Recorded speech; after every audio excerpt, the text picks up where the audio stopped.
রাধে রাধে। তো আজকের রেসিপি হচ্ছে পাকিস্তানি স্টাইলে কোফতা চিকেন।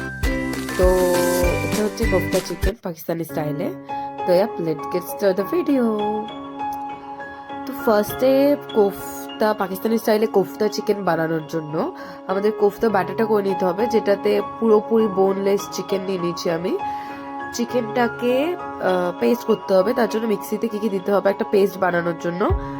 মেনলি ফার্স্টে বোনলেস চিকেন দিয়ে দিতে হবে, দেন এর মধ্যে এইসব জিনিসগুলো অ্যাড করতে হবে। এর মধ্যে অ্যাড করতে হবে জিঞ্জার গার্লিক পেস্ট, আদা রসুনের পেস্ট বাটা, সেটা আমি আগেই বেটে নিয়েছিলাম, বাট আপনারা এখনো একবার নর্মাল দিয়ে দিলেও হবে, বিকজ এখানেই পেস্ট হয়ে যাবে।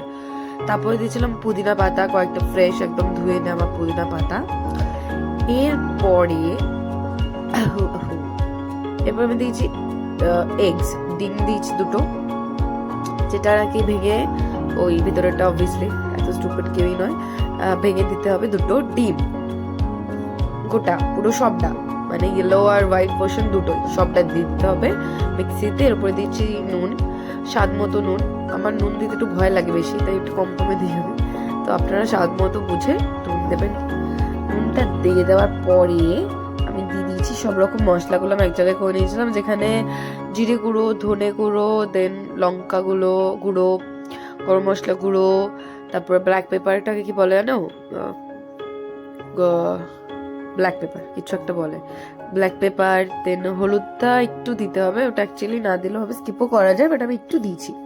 তো মশলাগুলো সবকিছু অ্যাড করে নিয়ে ওই মিক্সির বোলের মধ্যেই লাস্টে আমি দিয়ে দেবো একদম খাঁটি আমাদের দোকানের ঘি, সেটা নাকি বহুত টেস্টি, এটা দিলেই তবে টেস্ট আসবে। তো যারা যারা এটা বানাতে চান আমার দোকান থেকে দই নিয়ে যাবেন, সরি দই না, কি যেন বলে ঘি। আর এরপরে দিয়ে দিয়েছি আমি কিছু গ্রিন চিলিজ, যেটা নাকি কুচি কুচি কুচি করে কাটতে হবে, কেটে দেন ওই মিক্সের মধ্যে দিয়ে দিতে হবে। তারপরে দিয়ে দিয়েছি আমি ওটার ঢাকনাটা। তারপরে ঢাকনাটা দেওয়ার পর আমি বুঝলাম যে ওটার মাথায় যেটা দিয়ে নয়তো বেরিয়ে যাবে সব জিনিস, মাথার ক্যাপটা নেই। তো তারপর আমি আবার ক্যাপটা এনে দিয়ে দিয়েছি। তারপরে আমি স্টার্ট করেছি মিক্সিটা করে। তো তারপরে আমি একটু নাটক করে হাত লাগালাম, তারপরে হয়ে গেছে আমার পেস্ট। যখন নাকি পেস্টটা হয়েছে তখন আমি দেখলাম যে পেস্টটা এতটাই পেস্ট হয়ে গেছে, এত করারই দরকার ছিল না। তো আপনারা এত পেস্ট করবেন না, জাস্ট একটু কয়েক সেকেন্ড রাখলে এটা হয়ে যাবে, যাতে ওই গাঢ় ব্যাপারটা থাকে, ঠিক ব্যাপারটা থাকে। তারপরে তাই আমি ওটাকে একটুখানি মেকআপ করার জন্য ওটার উপর ময়দা দিয়েছি। আপনারা কিন্তু দেবেন না ময়দা, ওটা নর্মালি বেশি করবে না, বেশি পেস্ট হয়ে গেলে প্রবলেম হবে, কম করে পেস্ট করতে হবে। তো মোটামুটি একই চলে এসছে, বাট তাও। তো তারপরে আমি এটাকে একটু ময়দাটাকে মাখিয়ে নিয়েছি ঠিক করে, এটা রাখতে বহুত বাজে লাগছে, দেখানো উচিত নয় তাও।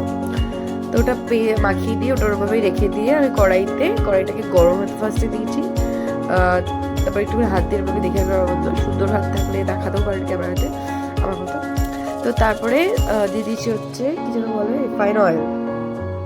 এটাতে আপনারা ঘিও ইউজ করতে পারেন, বাট এত ঘি ইউজ করার দরকার নেই, বিকজ এখানে শুধু আমি কোফতা স্টাইলে যেটা পেস্ট বানিয়েছি পুরো সবকিছু দিয়ে ওই পেস্টটা ফ্রাই করবো আমি ছোটো ছোটো গোল গোল। এটা আমি এরকম টাইপের বড়া করে দিয়েছি, একদম বাজে বিচ্ছিরি। বাট যখনই আপনারা একটু কম পেস্ট করবেন চিকেনের ওই ব্যাটারটা, তখনই ওটা হাতে গোল হবে, সুন্দর গোল, প্রপার রাউন্ড শেপ। তো ওটা ওরকম কোফতা স্টাইলে বানিয়ে আপনারা ভাজবেন। আমার মতো এরকম বড়া, কি একটা বিচ্ছিরি বড়া ভাজে যেমন ওরকম বড়া লাগছে এটা, হোয়াটএভার। তো এরকম ভাবেই আমি ভেজে দিচ্ছি বড়াগুলো এরকম টুপ টুপ করে টোপরের মতো দিচ্ছি। বড়াগুলো ডিপ ফ্রাই করে নিচ্ছি। বেশি তেল দেওয়া দরকার নেই, কম তেলেই ভাজবেন, বাট একটু বেশি টাইম রাখতে হবে যাতে ভেতরটা হয়ে যায়। তো ভেজে দিয়ে আমি এক জায়গায় সবগুলো তুলে নিয়েছি, বিকজ আমার বাড়িতে অনেক লোক, সবার ভাগে তাও একটা করেই হয়েছে। তো তারপর ওগুলো তুলে নেওয়ার পরে ওই কড়াইটাকে একটু ধুয়ে নিতে হবে, বিকজ ওখানে নয়তো তেলের একটা ভাব আসে। তারপর দিয়ে দিচ্ছি আমি ঘি। এখানে ঘি ইউজ করতে হবে, এখানে তেল দিলে হবে না, এখানে ঘি দিতে হবে, বিকজ এটা পাকিস্তানি স্টাইলে, পাকিস্তানিরা একটু ঘি বেশি ভালোবাসে, ওরা একটু ভালো বেশি খায়, আমার মতো টেস্ট ওদের, তো ঘি বেশি দেয়। তো ঘি দিতে হবে, ঘির পর দিতে হবে গোটা গরম মশলা যা যা আছে কম করে, একদম একটা দুটো করে গোটা মশলা জিনিসগুলো। তারপর দিয়ে দিতে হবে ওটাকে কি বলে জিরে, গোটা জিরে দিয়ে ওটা একটু ফাটবে, একটু দূরে সরে আসবেন। তারপর দিতে হবে পেঁয়াজ, একদম পেঁয়াজগুলো কুচি কুচি কুচি করে কাটা থাকবে, ঠিক আছে? পেঁয়াজগুলো বেশি বড় বড় করে কাটা থাকলে অনেক টাইম লাগবে এই জিনিসটা করতে, মানে ওরকম করে হলে তারপরে এই জিনিসটা কষতে অনেক সময় লেগে যায়। তো পেঁয়াজের উপরে, পেঁয়াজের মধ্যে আমি দিয়ে দিচ্ছি হচ্ছে যেটা আদা রসুনের পেস্ট, ওখানেও দিয়েছিলাম, ওখান থেকে একটু আমি রেখে দিয়েছিলাম, তারপরে এখানেও দিয়ে দিচ্ছি ওটা। তো ওটা দিয়ে দেওয়ার পরে ওটাকে নাড়ছি, আমি এখন নাড়বো। কিছুক্ষণ নাড়ার পর, এত নাড়া দেখিয়েছি কেন আমি, হয়ে গেছে আমার নাড়া। এবারে ওটার মধ্যে আমি দিয়ে দিচ্ছি পুদিনা পাতা। না, এটা আমি সরি পুদিনা পাতা নয়, এটা আমি লঙ্কা দিয়েছি, আই এম সো সরি। লঙ্কা দিতে হবে এর মধ্যে। তারপরে দিতে হবে সল্ট, যেহেতু আমি তখন বললাম যে আমি একটু নুন কমে দিতে পছন্দ করি, নয়তো বেশি হয়ে গেলে তখন আর কিছু করার থাকে না, কেমন একটা পাগল পাগল লাগে। তো নুন একটু, এখানেও আমি একটু কমই নুন দিয়েছি, যাতে লাস্টে আমার কম হলে দিয়ে দেওয়া যায়, বাট বেশি হয়ে গেলে তখন বহুত মাথা খারাপ হয়ে যায়। তো এরপরে আবার একটু একটু করে মশলা যেগুলোই ছিল হাতে করে কাজ ছাড়িয়ে নিচ্ছি, বিকজ আমার অত স্পুনে করে তোলার আর ধৈর্য হচ্ছিল না, আর স্পুনে করে তোলা যাচ্ছিল না অ্যাকচুয়ালি, বেঁকে যাচ্ছিল কম, স্পুনগুলো উঠছিল না। তুমি হাতে করে ঢেলে দিচ্ছি, সব যা ছিল ঢেলে দিচ্ছি প্লেটে, এটা কবে ছিল আমি ঢেলে দিচ্ছি। তো তারপর ওটাকে ভালো করে মিক্স করতে হবে, এটা ভালো করে একটু কষতে হবে। ভালো করে দেখুন আমারটা কষে লাল লাল হয়ে গেছে, ওইটা ওরভাবে কষবেন অতক্ষণ ধরে, তাড়াহুড়ো করবেন না। কষার পরে দিয়ে দিয়েছি দই, যেটা নাকি আবারও আমার দোকানের একদম টেস্টি টক দই, যেটাকে দিয়ে ওটাকে আমি নাড়াচ্ছি। তো এটাকে হয়ে গেছে, এটাকে ঘোরানোর পরে আমি দেব হচ্ছে, আরে আর নাড়তে হবে না রে বাবা,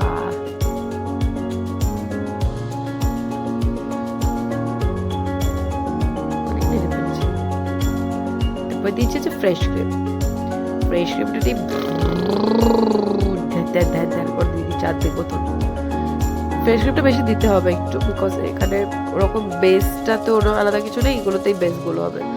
ফ্রেশ ক্রিমটা দিয়ে ভালো করে নেড়ে চেড়ে নিয়ে তৈরি হয়ে যাবে আমার ওই জিনিসটা, যেটাতে ওই কোফতাগুলো দেবো, ওই জিনিসটা তৈরি হয়ে যাবে। তো মোটামুটি হয়ে গেছে, ওটা একটু করে হতে দেবো। তারপরে হয়ে গেছে আমার ওই, তারপরে আমি দিয়ে দেবো হচ্ছে, কি দেবো হারিয়ে যাচ্ছি কেন আমি, এত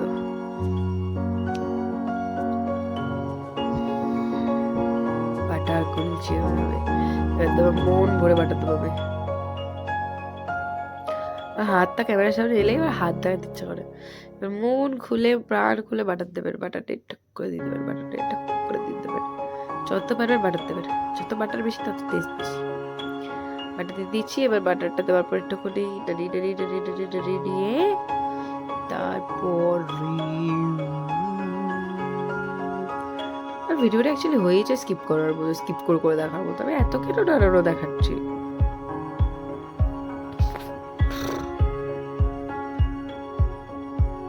তো এটাকে নাড়িয়ে দিতে হবে, এটাকে এখন আমি নাড়িয়ে দিচ্ছি। এর উপরে এবার আমি দিয়ে দেব যেগুলো আমি কোফতাগুলো আগে ফ্রাই করে রেখেছিলাম, ওই ফ্রাই করা কোফতাগুলো ফার্স্টে আমি একটা একটা করে দেওয়ার চেষ্টা করছি, তারপরে দুটো, তারপরে সব হুড়মুড় করে পড়ে গেছে, হুড়মুড় করে সব দিয়ে দিয়েছি। তারপরে ওটাকে ওই কোফতাগুলোর সাথে ওই ব্যাটারটা মিক্স করে দিচ্ছি, কড়াইতেই মিক্স করে দিতে হবে যাতে সবের সাথে লেগে যায়, সবার গায়ে গায়ে লেগে যায়। তারপর এটা করে নেওয়ার পর মোটামুটি এই পয়েন্টটা ডান, এবার পুরোপুরি ভালো করে মাখিয়ে দিতে হবে যাতে সবের সাথে হয়ে যায়। দেখতে পাচ্ছি আমার হয়ে গেছে। তো এরপর আমি দিয়েছি জল, বিকজ আমার একটু গ্রেভি দরকার ছিল, তো একদমই এগুলো কোজি হয়ে গেছিলো, মানে কোফতার সাথে একদম লেগে গেছে গায়ে গায়ে। তো আমি একটু করে জল দিয়ে দিয়েছি, একটু বেশি জল দিয়েছি। তারপর ওটাকে একটু কষতে দেবো, তাহলে বেশি জলটা বেশি থাকলে কি হয়, কষাটা ভালো হয়, মানে ওটা বেশি ভালো ফুটবে, ওটা আমাকে ফোটার জন্য বিকজ এখন রাখতে হবে, দ্যাটস ওয়াই আমি ওটাকে জল দিয়েছি। তারপরে এটাকে আমার ঢাকা দিয়ে মিনিমাম 15 মিনিটস মতো আমি ওটা হতে হবে, তবে ওটা ভালোভাবে ওর ভেতরে ঢুকবে কোফতাগুলোর ভেতরে। তো তারপরে আমি লাস্টে ওটাকে যখন ওটা সরালাম, ওটাকে সরানোর পরে ওটাকে এবার ভালো করে নাড়িয়ে চাড়িয়ে দেখিয়ে দিচ্ছি মোটামুটি ঠিকই আছে। তো তারপরে আমার মনে হলো কোথাও না কোথাও গিয়ে যে আমার পুদিনা পাতা দিয়ে একটু ডিজাইন করা উচিত, তো তাই আমি এর উপর একটা পুদিনা পাতা দিয়ে ডিজাইন করলাম। কিউট লাগছে এবার দেখতে, সুইটি। পুদিনা পাতা দিয়ে ডিজাইন করার পর একটুখানি নেড়ে নিলাম, পুদিনা পাতাগুলো লাগিয়ে দিলাম সবার গায়ে গায়ে। এরপরে আমি দিয়ে দিয়েছি ফ্রেশ ক্রিম, বিকজ আমার মনে হচ্ছিল যে একটু ফ্রেশ ক্রিমের দরকার, তাই না অ্যাকচুয়ালি আমার মনে হচ্ছিল বোতলটা পুরো শেষ করে দেওয়া দরকার, তাই আমি আবার ফ্রেশ ক্রিম দিয়ে দিয়েছি। ফ্রেশ ক্রিমটা দিয়ে দেওয়ার পরে আমি এটাকে আবার নাড়লাম। কথা বলতে পারছি না, আমার গলা ব্যথা, তাও আমি ভিডিও বানাচ্ছি।